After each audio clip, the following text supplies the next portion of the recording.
Today's episode is for a very specific student, one who is deeply engrossed in video games and the whole gaming culture.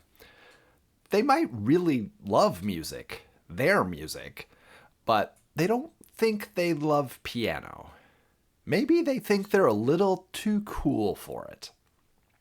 This week I'm sharing music from the Quest series by Chrissy Ricker. Specifically, Let's Quest Volume 2. These are original piano pieces that sound like they could be right at home in a video game soundtrack. And what makes them so intriguing isn't just the style. These pieces get an immediate reaction and can make a student say, "Oh, this feels like my music." And when that happens, the way they view the piano can start to change. We're stepping into the gamer's world, coming up on the Piano Pedagogy playlist.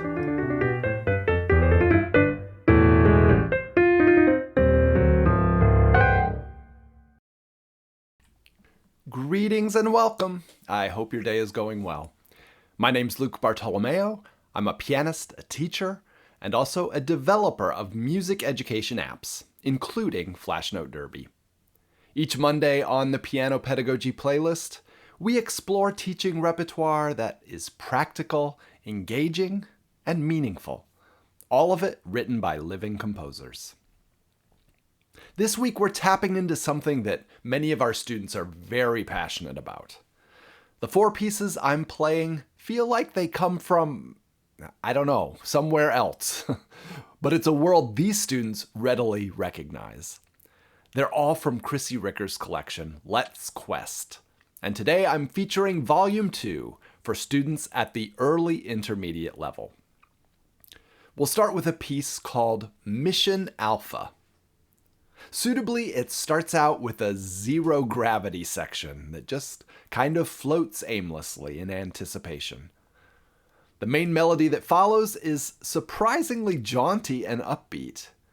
It's classic pattern and sequence, so you can sneak in some info on compositional devices and explain how even video game music composers rely on some of the same techniques used by the classical masters.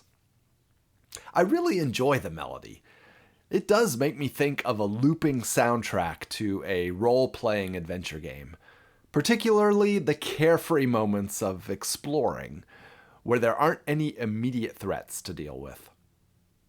Here's Mission Alpha.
Did your ears pick up on how that piece actually ended on the dominant? Although it kind of felt like it became the tonic because of the drawn-out arpeggio leading up to it. Video game music is often a never-ending loop, so arrangements often have to come up with some kind of way to stop. And several of these pieces by Chrissy Ricker employ some rather creative and unexpected ways to do that. Turning now from the world of outer space to the inner subconscious, we'll hear a selection called Only in Dreams. To my ears, this is the least gamey sounding piece of today's set, but regardless, there's still a lot to like here. It starts out peacefully, as if we're drifting off to sleep. That fades into a gentle lyrical section that eventually gives way to a soaring melodic outburst, as if the dream suddenly zigzags into an unexpected place, as they often do. It ends as it started. Maybe we're slowly waking up and trying to recapture what it was that we saw and experienced in our dream. Here is Only in Dreams.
After two rather abstract pieces, our third piece has a very clear concept. It's called stealth mode. Now, in role-playing adventure games, stealth mode could refer to some kind of power-up or spell that allows you to move about undetected by enemies. But there's also a kind of uneasiness because you can never be sure exactly when the spell will wear off, or maybe the bad guys are immune to its effects and you're setting yourself up to be captured. The music conveys this quiet intensity really well. The left hand is doing all the heavy lifting with a continuous pattern of eighth notes, and the right hand just provides an occasional harmonic punch.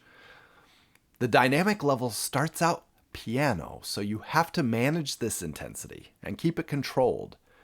It's giving off serious hide-and-seek energy. Your heart's racing, hoping you're not about to get caught, but you have to remain completely calm.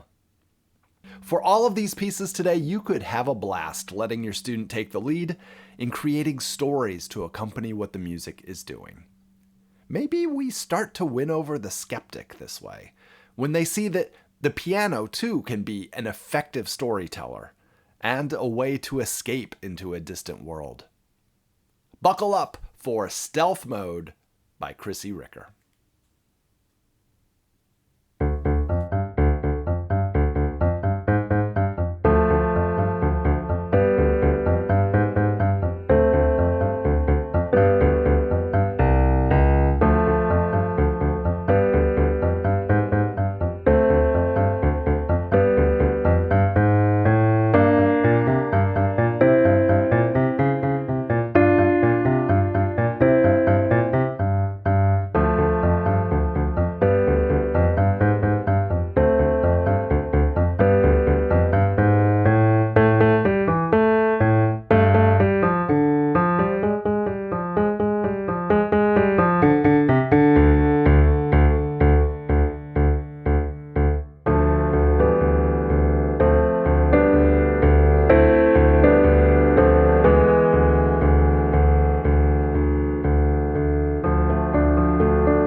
this time we end on the leading tone. Hey, why not? It sets us up perfectly to repeat it all over again. That was Chrissy Ricker's Stealth Mode. So just this week, I had a student where I could tell from the get-go it was not going to be a very productive lesson. Rather than force the issue, and since I knew he was really into video games, and I had been playing through this collection, I thought I would take some of the lesson time to get his opinion. So I briefly described the concept of the book, video game inspired music, not actually taken from games, but trying to capture their style and emotion.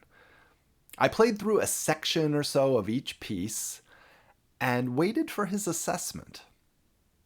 Every single piece got a thumbs up, and there were several that I could tell were really appealing to him. Even though it wasn't the actual music he knew from games that he played, it felt to him like his music. It was relatable, and it changed the trajectory of the lesson for the better. The final piece on offer today, it's an epic adventure. It's in ternary form, and the way I imagine it is the initial A section is a preparation, getting ready for the intense battle of the B section. That brings us back to the A section and the battle's aftermath. Our final piece today, Awakening.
Now, I don't know what you were like as a piano student, but I was pretty agreeable to study the pieces that my teacher assigned me. There wasn't really the opportunity to say, I don't like this piece, this is boring, I'm more interested in whatever. Obviously, that's not how it works anymore. And I think that's largely for the better. Students need to find their music, the music that doesn't require us to explain to them why it's good or convince them that it's worth practicing. And sometimes, once they find that musical experience at the piano, it can unlock their willingness to take a chance on some other repertoire we might suggest. We earn some serious cred in the eyes of our students when we show willingness to meet them where they are. And hopefully, they'll be willing to follow us into some places they wouldn't normally venture. Kind of like a quest. Let's Quest Volume 2 by Chrissy Ricker is available from Piano Pronto in both printed and digital versions. There are 5 books in all in the Let's Quest series, and you can find links to purchasing them in the episode description. or by visiting our website, pianopedagogyplaylist.com. If you stop by to see us, be sure to sign up for our non-obnoxious, non-intrusive newsletter that will simply inform you whenever new episodes of the podcast are released. And just like that, the final boss is down, the loot has been collected, and it's time to save our progress and exit this episode of the Piano Pedagogy Playlist. May all of us be on a quest this week to find music that makes our students feel like they belong at the piano. I'll look forward to seeing you again next Monday when I'll share some more of my current favorites from the contemporary piano teacher's repertoire. Until then, keep nurturing the music and have a great week.